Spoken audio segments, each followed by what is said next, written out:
સુરત જિલ્લા શિક્ષણ વિભાગની દાદાગીરી સામે આવી। આરટીઈમાં એડમિશન ઘરથી 9 કિલોમીટર દૂરની શાળામાં આપવામાં આવ્યું।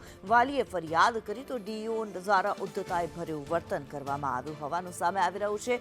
સુરતમાં જિલ્લા શિક્ષણ વિભાગની દાદાગીરી સામે આવી રહી છે।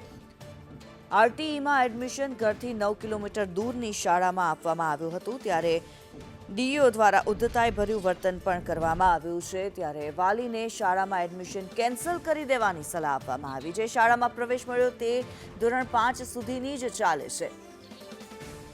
મનીષ પરમાર વધુ વિગતો સાથે જોડાયેલા છે। મનીષ, શિક્ષણ વિભાગ દ્વારા ડીઈઓ દ્વારા ઉદ્ધતાઈ ભર્યું વર્તન કરવામાં આવ્યું છે, દાદાગીરી સામે આવી રહી છે।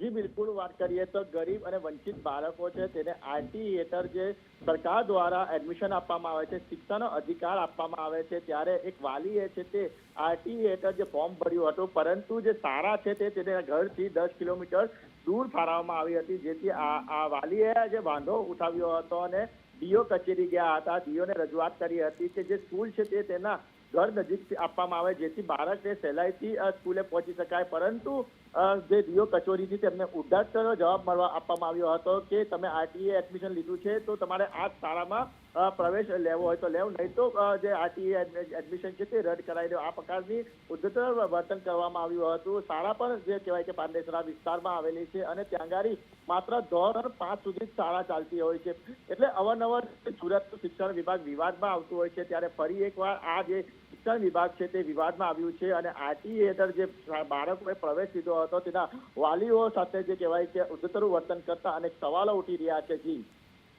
જી ધન્યવાદ મનીષ આ માહિતી માટે।